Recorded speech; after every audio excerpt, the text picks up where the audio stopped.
सबको मारा। उसमें मेरे पति घायल हो गए, वो वहीं जमीन में गिर गए, उनका खून बहा। पुलिस वालों ने कुछ भी एक्शन नहीं लिया।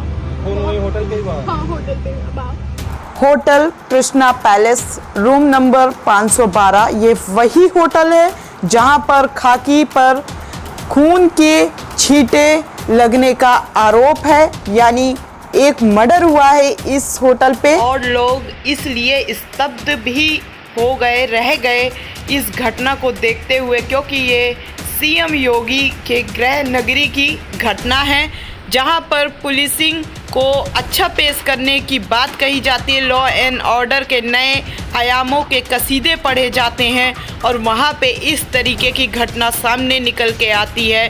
कितनी हैरान कर देने वाली ये बात है, ये घटना है कि पुलिसिंग का ये रवैया हो गया है कि वो किसी को भी कहीं भी किस तरीके से पेश आना है कोई इनको पता नहीं, कैसे लोगों को किस तरीके से भ्रमित करके एक इंसान को मृत्यु की घाट उतार दिया गया। आप लोग इस वीडियो पे देखिए। मैं कानपुर से आई हूँ।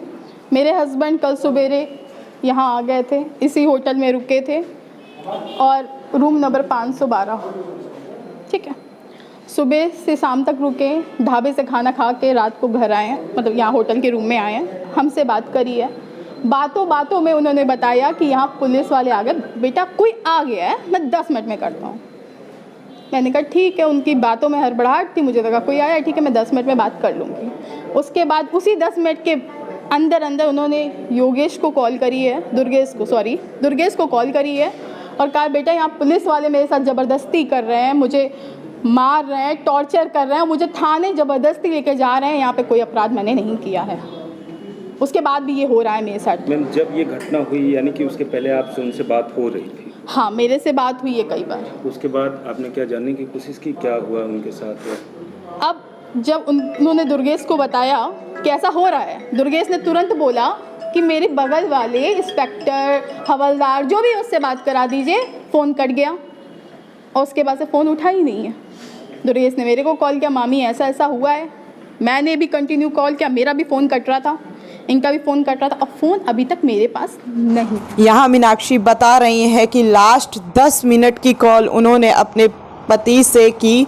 पति का नाम मनीष है, और 10 मिनट के बाद इन दोनों की ज़िंदगी में एक ऐसा तूफान आया, तथाकथित पिटाई के बाद इनके पति की मृत्यु हो गई। और इस घटना के बाद मीनाक्षी गोरखपुर पहुंचती हैं, रामगढ़ ताल क्षेत्र थाना के इस घटना के बारे में बताती हैं और कहती हैं कि किस तरीके से मेरे पति की मृत्यु हुई है, और होटल में जो सबूत हैं उस पर भी सवाल उठा रही हैं कि किस तरीके से सबूतों को साफ किया गया है, हटाया गया है। आप इस वीडियो में देखिए। रखी है, मैंने सफाई नहीं करी होटल में। इसी स्लीपर के बगल में एक पर्स था, आईडी कार्ड, वो गायब है। हाँ जा, कुछ है नहीं वैसे। और पूरा ये रूम खून से भरा था, पूरी गैलरी बाहर तक जहाँ आपने वीडियो स्टार्ट किया है, वहां से लेके ये पूरा फ्लोर गीला था, खून से लथपथ था। सफाई वहीं पुलिस के द्वारा कहा जा रहा है कि मनीष की मृत्यु पैर फिसलने से हुई है। चेकिंग के दौरान थाना रामगढ़ ताल की पुलिस एक होटल में गई। वहां पर एक कमरे में 3 युवक संदिग्ध अलग अलग शहरों से आए थे जो ठहरे थे। इस सूचना पर पुलिस ने होटल मैनेजर को साथ में लेकर कमरे की चेकिंग करने गई, जहां पर हड़बड़ाहट में एक युवक की कमरे में गिरने से चोट लग गई। दुर्घटनावश हुई इस घटना से पुलिस ने तत्काल होटल मैनेजर को साथ लेकर युवक को अस्पताल में भर्ती करवाया, जहां पर उसका इलाज हुआ। बीआरडी में दौरान इलाज उस युवक की मृत्यु। तो सुना आपने किस तरीके से खाकी में लगे खून के छींटे को हटाने की टेक्निक बनाई जा रही है, या फिर ये टेक्निक को अंजाम दिया जा रहा है। तो अब आप मीनाक्षी की भी सुनिए।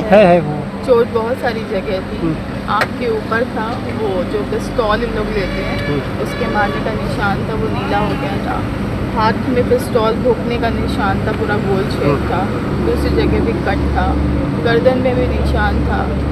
ऐसे करके कई चोट थी। सिर में भी कहीं चोट आई और ब्लड भी कहीं से, ब्लड नाक से बहुत बाहर। मीनाक्षी कहती हैं सिर्फ और सिर्फ उन्हें इंसाफ चाहिए, और ऐसा इंसाफ मिलना चाहिए कि उनके पति की एक एक चीख का जवाब मिलना चाहिए। सख्त से सख्त सजा मिलनी चाहिए। आप वर्दी पहनते हैं इसका मतलब ये नहीं कि हम नागरिक नहीं हैं।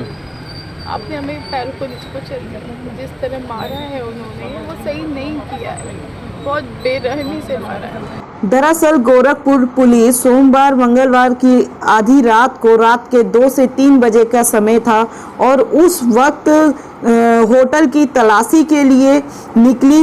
ये कौन सा तरीका है कि आधी रात को पुलिस वाले होटल की तलाशी लेते हैं और इस तरीके से घटना को अंजाम देते हैं, जिसमें से 2-3 पुलिस वालों ने शराब भी पी रखी थी। 6 पुलिस वालों के खिलाफ मुकदमा भी दर्ज हुआ। जब ये टूल आगे की ओर बढ़ा, ये खबर आगे की ओर ज़्यादा बढ़ने लगी, तब 2 पुलिस वालों को सस्पेंड भी किया गया और मुआवजा देने की भी बात की गई। यूपी सरकार की तरफ से 10 लाख रुपए की निष्पक्ष तरीके से जांच करने की भी बात कही गई है।